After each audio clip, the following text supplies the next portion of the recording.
Hello kids, welcome once again to your science classes of grade 3. As you all know, we are doing the revision of our chapter 1 science course book, that is eating habits of animals. And already two parts of this particular video I have uploaded. So in this part, whatever was left for the revision, that we will cover.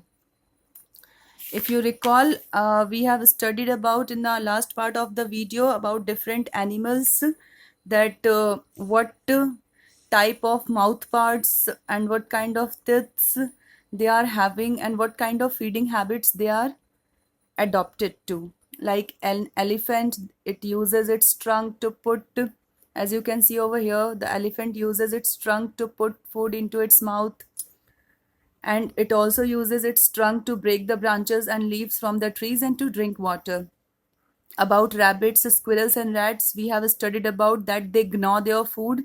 They have sharp front teeth with with which they bite the seeds, hard nuts, and fruits. Then the carnivores, they are having sharp pointed front teeth to tear the flesh apart, and they have at the back of their mouth they have a strong grinding teeth to chew the flesh. Then about snakes and frogs, we have studied that they do not have teeth for chewing, so they swallow their food whole. And one more thing about frogs, lizard, and chameleons, we have studied that they catch insect with their sticky tongue, and the same thing is shown over in this picture also. So in that category, now the other organisms and their specialities about taking their food, we are going to study now. A butterfly has a long, thin tube to suck nectar from flowers. A mosquito has a long tube to suck blood of animals.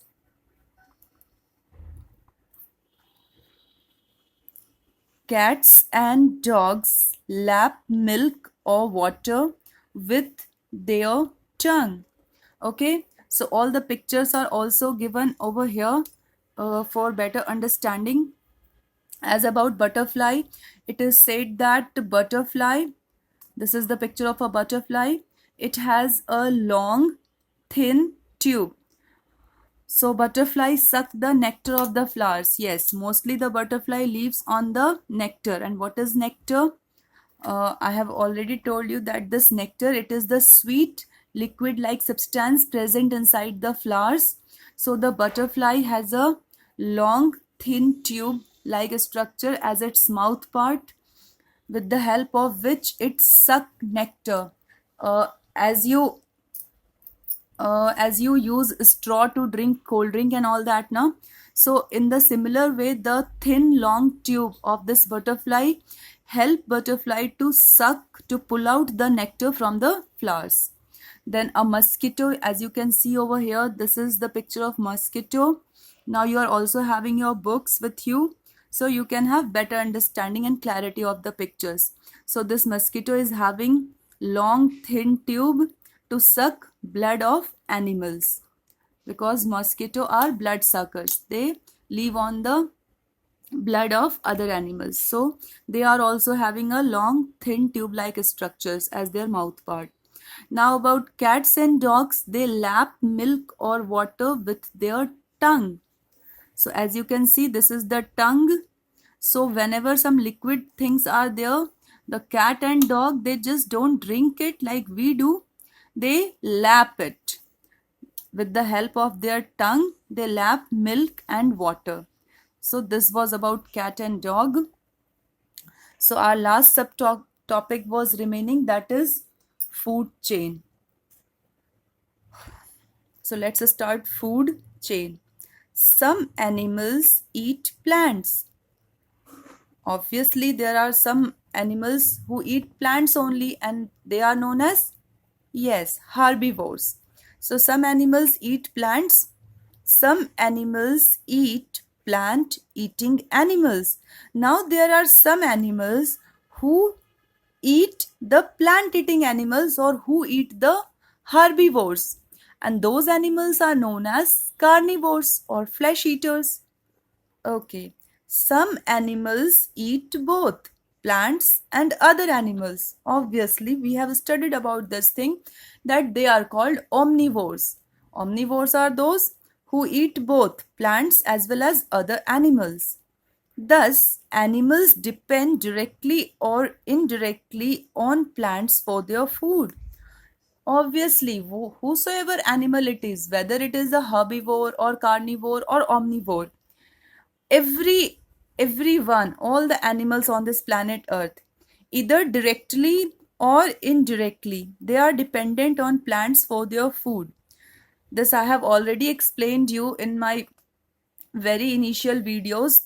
Directly means like this herbivore, it is directly dependent on the grass or on the plants, because it can eat only the plant items or plant products, grass, leaves, etc. So it is directly dependent on plants. Okay, so there is a direct connection between herbivores and the plants. But how this carnivore, how a carnivore animal is dependent on plants? So it is not directly dependent. A tiger cannot directly eat the grass or leaves, but it is indirectly dependent on the plants. Why? Because tiger eats herbivores, it kills other animals. Tiger is a predator, it kills its prey, it kills some other herbivores animals and then eat its flesh. But how the herbivores are surviving? They are surviving, they are living because they are eating grass or leaves or plant parts. So if they will not get plant parts to eat, if they will not get grass or leaves to eat, then they will not survive. And if they will not survive, then carnivores will not get their food. They will be also starving. They will not get any animals to eat. So that's why it is being said over here that this as the thus animals depend directly or indirectly on plants for their food. Okay, so this was the meaning of this particular line. Look at the picture below. As you can see in this picture, this shows that a deer eats grass and a tiger eats deer. Yes, this picture is depicting now, this arrow is showing this grass is being eaten by this deer, and this deer, it is being eaten by this tiger. This arrow is depicting this. So it is clear from this picture. This forms a chain between plants and animals. Obviously, it is making a chain like process that this particular grass, it is being eaten by the herbivores, for example deer, and this deer, it is being eaten by a carnivore, for example tiger over here. So it is forming a chain like a structure, chain like thing, okay, between this plants and animals. Thus, a chain showing the dependence of living things on each other for food is called food chain. So this is what food chain is all about. This is the only chain which is known as food chain. All food chains begin from plants. Yes, this is the fact. This is the key point about food chain, that all the food chain, it will begin with plants only. They are the primary thing. They will be at the first level of the food chain. So this chain showing the dependence of living things. Obviously, it is showing that this deer is dependent on the grass or plants are also living things, and this tiger, that is a carnivore, it is dependent for its food on the herbivore, that is deer. So this chain showing the dependence of living things on each other for food requirement, it is called food chain. And all food chains begin from plants only. Okay, so this is very important point which you have to take care, which you have to keep in your mind. Another example of food chain is shown below. Yes, now it is not important that a food chain will consist of only 3 organisms. It may be consisting of 4 or even more than 4. Let us call it 5. 5 organisms may also be there involved in the food chain. So for example of 4 organisms, as we can see in this picture, this is a grass. it is being eaten by this grasshopper. Grasshopper is being eaten by the frog, and frog is being eaten by the snake, and this snake may be eaten by some bigger snake or some bigger animals. Okay, so this particular food chain is showing that in a food chain, maybe three or more than three organisms could be involved, could be shown. Okay, so now the next subtopic is care of domestic animals. Obviously, as we need care for ourselves, for our family members, for our children, we do care. We are very much careful about them. We are very much particular about them. So, in the similar way, we have to take care of domestic animals. Okay, so let's read it now. All animals need protection and care. We should take good care of domestic animals as they are useful to us. Yes, all animals, they need protection and care. Okay, so when the matter is of domestic animals, they need little extra care and protection. Why? Because they are very much useful to us. We used to get so many useful products from them. For example, milk from cow, buffalo, for example, egg from a hen, for example, wool from from sheep. Okay, so that's why we should take very good care of domestic animals, because they are useful to us. We should give them proper food and clean water. Yes, as we give our body, ourself proper food and clean and safe drinking water, in the similar way, we should give our domestic animals proper and healthy food to eat and clean and safe drinking water, so that their health could also be maintained properly. They could also be fit, healthy, and active. If they will be if they will be healthy, then only their products, whatever they are giving to us, that will also be in a good and healthy and quality product. Okay, we should clean their shelters regularly. Yes, neatness and cleanliness is equally important for the domestic animals also. As we cannot live in a dirty area, in an unclean surrounding or environment, in the similar way, animals should also be given the proper cleanliness. Wherever their shelter is, wherever the domestic animals you have kept in and around your house, you should take very good care of them by giving them proper food and clean water, by doing the cleaning up work of their shelters, of the place where they are being kept. Okay, proper neatness, cleanliness, and hygiene should be maintained for their shelters also. So it should be also cleaned regularly. Regularly means daily, more often. If they are sick, we should take them to a veterinary or vet. As we human beings sometimes fall sick, then what we do? Our parents take us to doctor for treatment, for diagnosis. In the similar way, if by chance or due to some reason our domestic animals, if they fall sick, for some reason, if they are not well, they are not doing well, then we should take them to a veterinary doctor. Veterinary is that specialist, is that doctor who uh, treats animals, who is specialized in treating the animals. Okay, so in short, they are called as vet also, or their full form is veterinary. So if the domestic animals, they fall sick, they are not doing well, they are not keeping good, then we should immediately take them to a vet or veterinary, so that proper treatment could be given to them at proper time, and they could also be recover and start doing well. So this was all about our chapter 1, that is eating habits of animals. So in which we have discussed about so many things, especially about the animals, types of animals, why the food is important for animals, eating habits of animals, about herbivores, carnivores, omnivores, then how the animals take their food, eat their food, about chewing the cud phenomena, about the giraffe, that it has a long neck which help it to reach up to the height of the plant, to the tall plants for eating its leaves. About the elephant's trunk, about the gnawing of their food by the squirrels, rats and rabbits, about the sharp pointed teeth of carnivores, about the swallowing nature of snake and frogs, that they swallow their food whole completely. Then about frogs, lizards and chameleons, that they catch insect with their sticky tongue. And right now in this part of the video, about the butterfly, that it has a long thin tube to suck nectar from flowers. And about mosquito, that it is also having a long tube to suck blood of animals.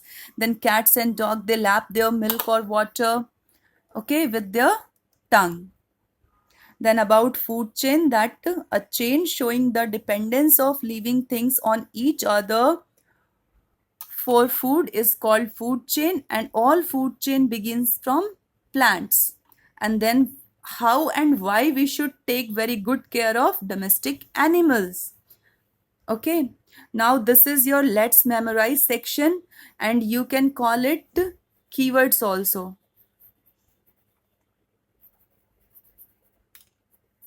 This particular section is your keywords or definition.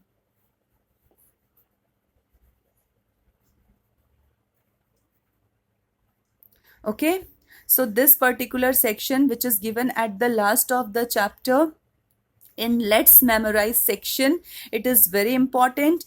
It can be called as keywords also or definition part also.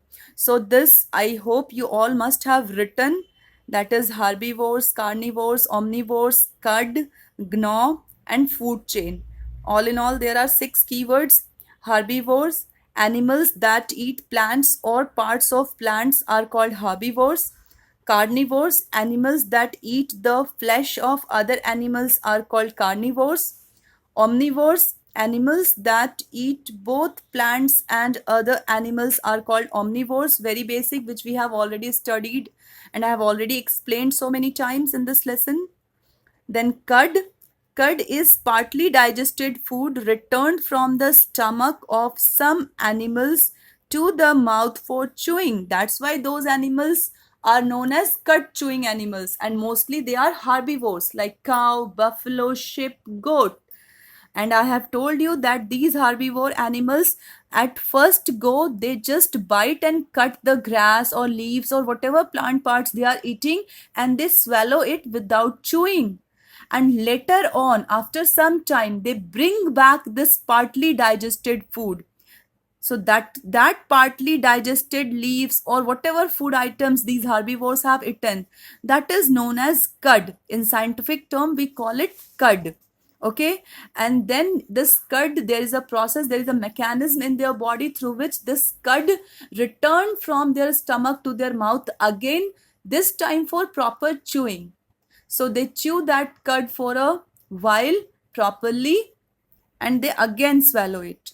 So that is known as cud chewing process, and these animals are known as cud chewing animals. Examples mostly include the herbivores, okay, like cow, deer, buffalo, horse, etc. Then there is gnaw. Gnaw means to bite or nibble something. Okay, gnaw means to take small bites. Like in Hindi we call it kutarna. Okay, the rats used to nibble the things. They just, by using their sharp front teeth, they just bite the hard, even the hard materials, hard shells of some of the nuts, some of the seeds of fruits. Okay, so that is about gnaw. Then food chain, it is a chain showing dependence of living things on each other for food. That is known as food chain. Obviously, with these 2 examples, we have seen that how this grasshopper, it is dependent on grass for its food, how this frog, it is dependent on this grasshopper and other similar insects for its food, and how this snake, it is dependent on this frog for its food requirement. So this is a chain which is showing the living organisms dependence, showing the dependence of living organisms on each other for the food requirement. Okay, the same thing is here also. This deer, it is dependent on this grass for its food. Then this tiger, it is dependent on this deer for its food requirement. So this was about food chain. So like this, the revision and re-explanation of our topic 1, that is about eating habits of animals, has came to an end. See you soon with the next part of this video, in which we are going to discuss the book exercises and maybe the question answers. Okay, till then, bye, take care, do complete your work properly in your notebook and maintain your science notebook properly. Those who have purchased notebooks from the school now, uh, you have to cover up your notebook with a cellophane cover. Okay, and then you have to paste one name name sticker, and then to start the notebook, first page, in the very first page, you will write your name, class, subject. Okay, the three things should be there. Then the next two pages for the index work. This time index is also very important. You have to make index. In index there is nothing, four columns are there. First is for serial number, second is for date of doing work, third is for topic, that what topic you are going to write in your notebook. Suppose you are writing chapter 1 keywords, so you will mention over there chapter 1 keywords. Suppose you are doing chapter 1 diagram, so you will write chapter 1 diagram. Suppose you are doing chapter 1 question answers, so you will write chapter 1 question answers. And if you have done 3 question answers in a one day, then you will mention for that day chapter 1 question answers, question number 1, 2, 3. 1 TO2 3. I'm just giving you an example. Okay, and if you are completing the whole question answers of a particular chapter on that very day, then it's okay, only you will write chapter 1 question answers. And then there is the column of date, in which you will mention the date when you are doing that written work. And then there is teacher signature or remarks. Okay, so 2 pages for index. Then in the next page you will decorate it and you will write UT1. Okay, and then the next page for syllabus work, where we have to write the syllabus for UT1. You just give the heading syllabus of UT1 and leave that page blank. And from the next page, after these 4-5 pages, these things, your name and details, your index work, your UT1, and then your syllabus for UT1, you can start your chapter 1 work. First you will write these keywords. Chapter 1 keywords you have to write. Okay, in a neat and clean handwriting. Whenever you are doing written work in your notebook, now school notebook, it should be very much neat and clean. You will use sharp pencil to write. If something goes wrong, you will erase that word and then you will write again. There should be a margin line on the right hand side of the pages. Okay, first you will mention the date and day properly, then you will write down chapter 1, name of the chapter, that is eating habits of animals. Then you will mention the heading keywords, and then you will start writing keywords neat and clean. When one keyword, that is herbivores, it is completed, then you will leave one line. And okay, you are using 4 lines notebook now, then already there is little spacing between the four lines. So you will complete first keyword, then you will start the next keyword, then you will start the third keyword. So all the things should be done very neatly and cleanly. And when keywords are completed of any one particular chapter, you will at last draw double finishing line. And then from the next page, you will start chapter 1 keywords, not from there only. From the next page, next new page, you will start chapter 1 question answers. And whatever diagram is to be drawn, that will be drawn on the white pages of your science notebook. Okay, you have to draw the diagrams. You have to use the white plain pages of your science notebook for drawing the diagram. And whatever diagram is there, it should be neat and clean drawn. It should be colored using pencil or crayon colors only, and it should be proper labeled. For labeling, you will use only pencil. No sketch pen, no markers. These two things are strictly no while completing your diagram work in science. I hope you must have listened to all the instructions carefully and understood well and are going to follow it also in your notebook. And while doing the book exercises also, you have to maintain the neatness and cleanliness of your handwriting part. Good handwriting is very important, okay? So I would request you all to pay extra attention towards doing your written work, okay? So I hope now you most of you will complete your first chapter work, because now only you are getting your science fair notebook. So by Sunday you all will be completing this revision and chapter 1 question answers and keywords and diagram work in notebook. Only keywords, question answers and diagram work of the chapters will be going. All the book exercises now you will be doing in your science course book only, okay? Now no need to write the book exercises in notebook. No, book exercises will be solved in science course book only, okay? So that's all for today's class. Thank you and have a nice day. Thank you for the class.